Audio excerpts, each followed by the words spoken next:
The crystal chandeliers cast dancing shadows across the ballroom as I adjusted my tie, watching my wife work the room. She moved through the crowd with practiced grace, her champagne glass constantly refilled by attentive waiters. This gala was supposed to be her night, a celebration of her impending promotion to Vice President of Operations. I'd spent weeks helping her prepare the presentation that had sealed the deal. "There he is." Her voice cut through the elegant murmur of conversation, louder than it should have been. I turned to see her gesturing dramatically in my direction, surrounded by a cluster of senior executives and their spouses. "My husband, everyone. My dear, devoted husband." Something in her tone made my stomach tighten. I'd noticed she'd been drinking more than usual, her laugh growing progressively sharper as the evening wore on. I made my way over, forcing a smile. "We were just talking about the keys to success," she continued, her words slightly slurred. "And I was sharing my biggest lesson learned." She took another long sip of champagne, her eyes glittering with something I couldn't quite identify. Anger? Resentment? Marrying him was my biggest mistake, so I learned to succeed in spite of it, not because of it. The silence that followed was deafening. I watched the color drain from our CFO's face. His wife's mouth formed a small O of shock. Even the VP of Marketing, known for his inappropriate jokes, looked uncomfortable. "Excuse me." I managed to keep my voice steady, though my heart was pounding. "Oh, don't look so shocked," she waved her hand dismissively. "Everyone here knows it. You're dead weight. Always have been. While I was climbing the corporate ladder, what were you doing? Playing house? Supporting my career." She made air quotes around the last two words. "I could have been VP 2 years ago if I hadn't been dragging you along." I saw our director of HR, Jennifer, approaching from across the room, concern etched on her features. She'd obviously overheard. "You know what the worst part is? My wife wasn't finished. I actually thought you'd be useful. A partner," they said. "Someone to share the burden with. But you're just there, taking up space in my life, in my house, spending my money." "I think you've had enough to drink," I said quietly, reaching for her glass. She jerked it away, some of the champagne sloshing onto her designer dress. "Don't you dare tell me what to do. You don't get to tell me anything. You're nothing. You hear me? Nothing. Just a mistake I haven't gotten around to fixing yet." The crowd had grown larger now, people drawn by the spectacle. I could see phones being subtly positioned, probably recording. This would be all over the office by morning. I looked at my wife, really looked at her. Her face was flushed with alcohol and anger, her carefully applied makeup beginning to run slightly at the corners of her eyes. This woman I'd supported through graduate school, through her first major project failure, through her father's death. The woman I'd rearranged my entire career for, taking the remote position so she could accept the transfer to headquarters. The woman who'd promised just 6 months ago that once she made VP, things would be different, better. "I see," I said simply. Something in my tone must have registered because her expression flickered, uncertainty crossing her features for just a moment. "I'm going to leave now," I continued, my voice calm and clear. "Jennifer, I apologize for this disruption to what should have been a professional celebration. I'll be withdrawing my attendance from the remainder of the evening." "Of course," Jennifer said quickly, her eyes darting between us. "Perhaps we should all—" "No need," I interrupted gently. "Please, everyone, continue enjoying your evening. Congratulations on your achievements. They are well deserved." I turned and walked toward the exit, my head high, refusing to rush despite the burning desire to run. Behind me, I heard someone trying to guide my wife toward a chair, her protests echoing across the ballroom.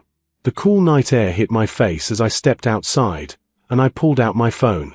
Tomorrow, everything would change. I woke up at dawn on the couch in our home office, my phone already buzzing with messages. I'd spent most of the night documenting everything I could remember from the party, timestamping my notes, and reviewing our financial accounts. Years of supporting someone in corporate leadership had taught me one thing: documentation was everything. The house was silent. She was probably still asleep upstairs, dead to the world after the amount she'd drunk. I made coffee and opened my laptop, pulling up the email I drafted at 3 a.m. to jennifer.morrison@company.com. CC, David Chen, legal@company.com. Subject, formal complaint, professional conduct incident. I read through it once more. It was factual, unemotional, and detailed.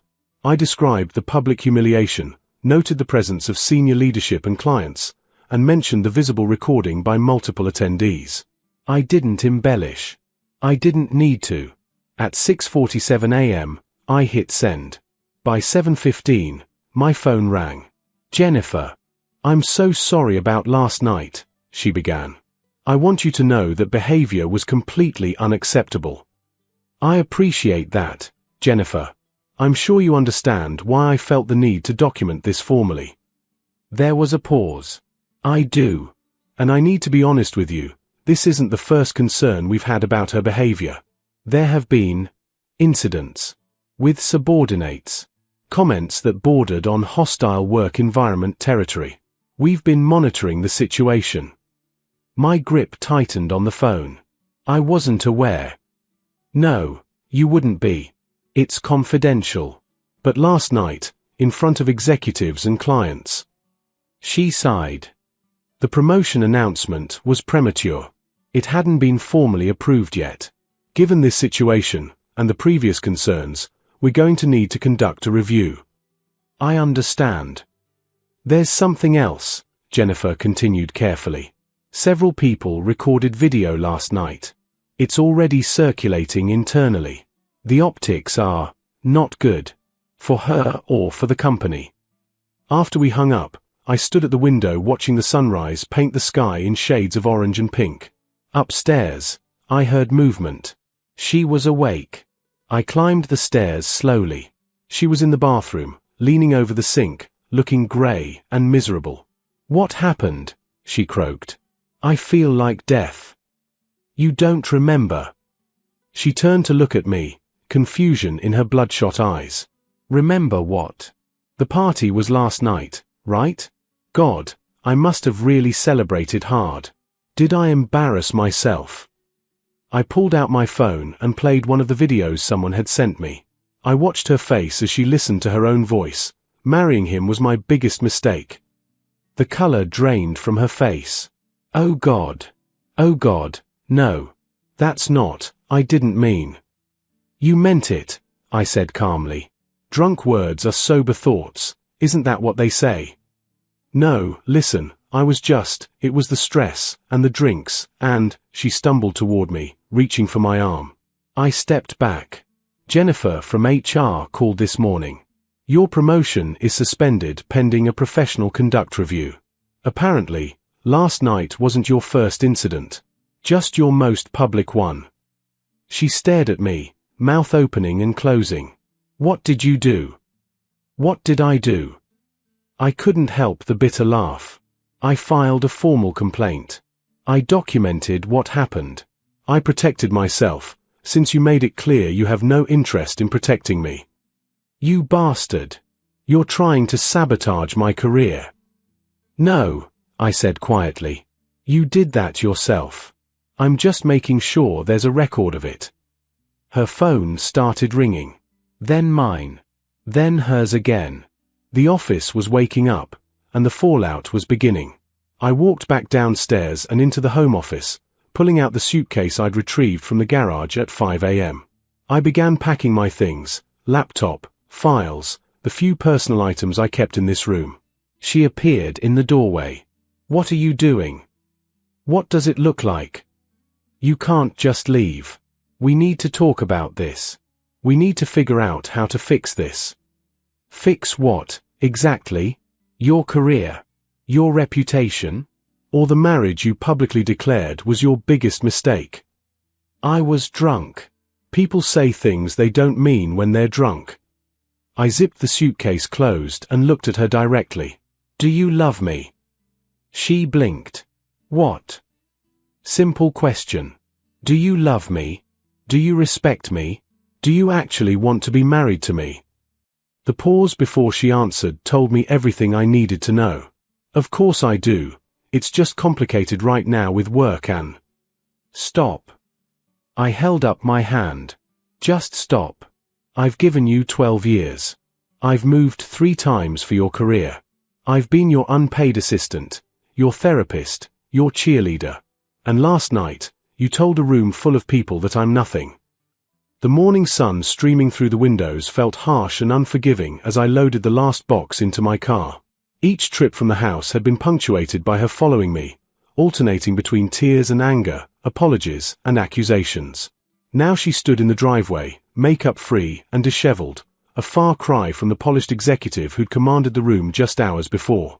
"Where are you even going to go?" she demanded, her voice hoarse from crying and, I suspected, her hangover. "My brother's place. He's been renovating his basement apartment. It's available." "Your brother's basement? You're going to throw away our marriage to live in a basement like some divorced loser?" I closed the trunk carefully, methodically. "I'm not throwing away our marriage. You did that last night. I'm just acknowledging reality." My phone buzzed. Another message in the growing thread from colleagues and friends who'd been at the gala. Most were supportive, horrified by what they'd witnessed. A few were from her friends, asking what I'd done to provoke her, suggesting I was overreacting. I'd stopped responding an hour ago. "This is about the promotion, isn't it?" Her tone shifted, calculating now. "You couldn't handle that I was going to be VP, that I'd be making 3 times what you make. You needed to bring me down. Is that what you actually believe? What else am I supposed to think? The timing is awfully convenient. Right when I'm about to." "You're not, though." I cut her off. "You're not about to become VP. Your promotion is suspended, remember? And according to Jennifer, there's a strong possibility it will be withdrawn entirely." She wrapped her arms around herself. "They can't do that. I've worked too hard. I've earned this. You humiliated yourself and the company in front of clients and senior leadership. You created a hostile situation in a public setting. And apparently, this wasn't your first incident." I studied her face. "How bad has it been? The things Jennifer mentioned, what have you been doing?" "Nothing. I've been doing my job, being a strong leader. If people can't handle direct feedback..." "What people? What feedback?" She looked away. There might have been a few complaints. Oversensitive millennials who can't handle criticism. HR has to investigate every little thing these days. "This isn't little things, is it? How long have you known your promotion was in jeopardy?" Her silence answered me. "How long?" I pressed. 3 weeks, she finally admitted. "They told me there were concerns about my management style. That I needed to show better judgment. Last night was supposed to be my chance to prove I could handle myself in high-pressure social situations with grace." I almost laughed. "And instead, you got drunk and publicly eviscerated your husband." "I'm sorry." The words exploded out of her. "Okay. I'm sorry. I was stressed and scared and I drank too much and I said terrible things. But we can fix this. We can go to counseling. I can apologize to everyone. We can." Do you even hear yourself? You're not sorry about what you said. You're sorry about the consequences. That's not fair. Isn't it? Because you still haven't actually addressed what you said. You called me dead weight. You said marrying me was your biggest mistake. You told an entire room of people that I'm nothing. My voice remained steady, though my hands were trembling. "And the thing is, I don't even think you were lying." She took a step toward me. "I didn't mean it. You know I didn't mean it." "Then why did you say it? Why those specific words?" "I don't know. I was trying to be funny, or impressive, or honest." I leaned against my car. "When did I become someone you resent? When did supporting you become something you're ashamed of?" A car pulled up to the curb, my brother, arriving to follow me to his place as backup. He stayed in his vehicle, giving us space, but his presence seemed to make everything more real. "You have to understand," she said desperately. At work, I'm surrounded by these power couples. Both executives, both making huge salaries, both climbing the ladder. And when they ask about you, when they want to arrange couples dinners, I have to explain that you work from home, that you're not. Not what? Not impressive enough? Not successful enough? Not in the same world. The admission burst out of her. You're a good person, you're smart, but you're content with your little remote job and your hobbies and your simple life. And I'm not. I want more. I need more. Then why didn't you just say so? Why didn't we talk about this like adults instead of you humiliating me in public? Because I knew how it would sound. I knew I'd look like the shallow, ambitious bitch who married beneath her and finally admitted it. That's exactly how you look now. Except worse, because everyone saw you do it while drunk at a company event. Her phone rang again. She glanced at it, the CEO's office, and declined the call. I can't deal with this right now. You're going to have to. They're not going to just let this go. 3 days later, I was settled into my brother's basement apartment, surrounded by hastily unpacked boxes, when my phone rang with an unknown number. Against my better judgment, I answered. This is Robert Fitzgerald, General Counsel for the company. I'm calling regarding the incident at last week's gala. Do you have time to speak? I sat down heavily on my borrowed couch. Of course. First, I want to apologize on behalf of the organization. What happened was unacceptable, and we take it very seriously. I've reviewed your formal complaint, spoken with witnesses, and examined the video evidence. I need to ask you some questions, if that's all right. For the next 45 minutes, I walked through every detail. He asked about our relationship history, whether there had been incidents at previous company events, what I knew about her behavior at work. I answered honestly, including things that made me uncomfortable to admit. Yes, she'd sometimes come home and made disparaging comments about employees. Yes, I'd noticed she'd been drinking more over the past year. Yes, she'd mentioned being frustrated with people who couldn't keep up with her standards. Has she contacted you since you filed the complaint? Multiple times. Texts, calls, emails. She showed up here yesterday. And I told her we should communicate through attorneys from this point forward. I've retained a divorce lawyer. A pause. I see. I appreciate your candor. I need to inform you that we've completed our preliminary investigation. Your wife has been placed on administrative leave pending the final phase of our review. Given the severity of the situation and the previous documented concerns, termination is being considered. My stomach dropped despite everything. Termination? I didn't want her to lose her job. I just wanted. I understand, but this goes beyond the incident with you. We've uncovered a pattern of behavior that creates liability for the company. 3 formal complaints were filed by subordinates in the past 18 months that were still being monitored. She allegedly created a hostile work environment through public criticism, unrealistic demands, and what several people described as verbal abuse. I didn't know it was that bad. Most partners don't. But your complaint, combined with the very public nature of the gala incident, forced our hand. We can't ignore this anymore. After we hung up, I sat in the dim basement, processing. My phone buzzed, a text from her. They're going to fire me. Are you happy now? You've destroyed everything. Before I could respond, another text, 12 years. I gave you 12 years and this is how you repay me. Then another, my lawyer says I can take you for everything in the divorce. You contributed nothing to our financial situation. Nothing. I turned off my phone. That evening, my brother came downstairs with 2 beers and his tablet. You need to see this. He showed me an article on a corporate gossip website, tech company VP candidate put on leave after viral party meltdown.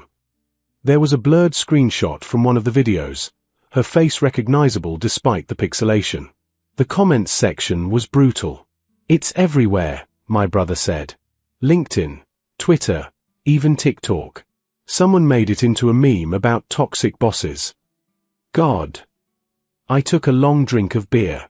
Her career is over, you know. Even if they don't fire her, who's going to hire her after this? I didn't want this. I just wanted. I don't even know what I wanted. You wanted respect. You wanted to not be publicly humiliated by someone who promised to love and honor you. My brother sat down beside me. You know what I remember? Your wedding. Her vows. She talked about partnership, about you being her anchor, about how grateful she was to have found someone who supported her dreams. People change. Yeah, they do. But you didn't deserve what she did. And honestly, based on what that lawyer said, a lot of other people didn't deserve how she treated them either. The next morning, I met with my divorce attorney, a sharp woman in her 50s who'd come highly recommended. I've reviewed the prenup you signed, she said, sliding the document across her desk. It's fairly standard, but there's something interesting. The infidelity clause goes both ways, and it includes emotional abuse and public humiliation as grounds for invalidating the financial protections. Meaning the video evidence of her behavior could be argued as abuse, which means you might be entitled to more than the minimum the prenup guarantees. She leaned back. That said, pursuing that angle would be ugly. Public. Are you prepared for that? I don't want her money. I never did. Even though you relocated 3 times for her career.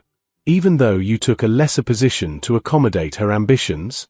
Even though you're the one who maintained the household while she climbed the ladder. I stared at the document. What do you recommend? I recommend you stop thinking like her support staff and start thinking like her partner. You made sacrifices. You're entitled to recognition of that. 6 weeks after the gala, I sat in a conference room at my attorney's office, waiting for my wife, soon-to-be ex-wife, to arrive for our mediation session. Through the window, early spring was trying to break through winter's grip, buds forming on bare branches. My attorney reviewed her notes. Remember, stay calm. Don't engage emotionally. We have a strong position. The door opened. She walked in looking diminished somehow, despite her expensive suit and carefully applied makeup. Her attorney, a man who radiated aggressive competence, followed close behind. We sat on opposite sides of the table. Let's begin, the mediator said. I understand both parties are hoping to reach a settlement agreement today regarding the dissolution of the marriage. Her attorney spoke first. My client believes this entire situation has been orchestrated by her husband to damage her career and extract a favorable financial settlement. She maintains that one incident of poor judgment, while regrettable, doesn't justify the extreme measures taken. One incident. I couldn't help myself. She was placed on administrative leave for multiple violations of company policy. She was ultimately terminated for cause. The gala wasn't one incident, it was the last incident. Which happened after she'd been drinking heavily, her attorney countered. At an event where alcohol was freely provided by her employer. One could argue they bear some responsibility. My attorney cleared her throat. Let's address the actual issues. My client relocated 3 times for his wife's career, taking positions below his qualification level to accommodate her ambitions. He maintained their household, managed their personal affairs, and supported her through multiple career transitions. The prenuptial agreement was signed under the assumption of an equitable partnership. The evidence suggests otherwise. The prenup is clear. The prenup has an abuse clause that my client intends to invoke. We have video evidence of public humiliation. We have documented testimony of emotional abuse. We have evidence of financial control and verbal degradation. She flinched. I never abused him. You told a room full of people that marrying him was your biggest mistake, my attorney said calmly. You called him nothing. You've sent approximately 300 text messages over the past 6 weeks that range from threatening to manipulative. Would you like me to read some aloud? Those were sent during an emotional time. You're going to regret destroying me. I'll make sure everyone knows what you really are. That was March 15th. You're a parasite who lived off my success and then bit the hand that fed you. March 18th. Should I continue? The mediator intervened. Perhaps we should focus on reaching an agreement rather than relitigating the past. 2 hours later, we'd hammered out the basics. The house would be sold, proceeds split 60-40 in my favor. I'd receive a portion of her 401k, recognition of my career sacrifices. She'd keep her car, I'd keep mine. No alimony in either direction. There's one more thing, I said. I want it stated in the agreement that the dissolution of this marriage was due to irreconcilable differences stemming from her actions at the March 3rd company event and subsequent revelations about behavior patterns inconsistent with the partnership we'd agreed to. Absolutely not, her attorney said. That's prejudicial and unnecessary. It's the truth. And without it, there's no agreement. She looked at me then, really looked at me. Why are you doing this? Haven't you hurt me enough? Hurt you? The question was so absurd I almost laughed. I'm protecting myself. I'm ensuring there's a record of what actually happened, because you've spent 6 weeks trying to rewrite history, telling people I sabotaged you, that I was secretly resentful of your success, that I engineered this whole thing. Because you did. If you hadn't filed that complaint. If I hadn't filed that complaint, you'd still be abusing your employees. You'd still be drinking too much. You'd still be treating me like an embarrassing accessory you wished you could discard. I leaned forward. I didn't destroy your career. Your behavior did. Your choices did. I just refused to pretend it wasn't happening anymore. Silence filled the room. Finally, she spoke, her voice small. I did love you, you know. In the beginning. I know. I loved you too. But love isn't enough when there's no respect. No partnership. No basic human decency. The mediator sensed an opening. If we include language about mutual acknowledgement that the marriage ended due to both parties' inability to maintain the partnership they'd envisioned, would that be acceptable? After more negotiation, we agreed. The divorce would be final in 90 days. As we prepared to leave, she stopped me in the hallway. I lost everything. My job, my reputation, my marriage. Was it worth it? Whatever point you were trying to make. I wasn't trying to make a point. I was trying to survive. I've been in therapy, she said quietly, since the termination. My therapist thinks I was having a breakdown. The pressure, the drinking, the way I treated people, she says it was all connected. That I was spiraling. I hope therapy helps you. Does it matter? My career is over. I'm unhireable. That video follows me everywhere. You'll rebuild. You're talented and intelligent. But you need to address why you became someone who treated people that way. And you'll just move on? Find someone new? Forget this ever happened? I thought about the question. I'll move forward.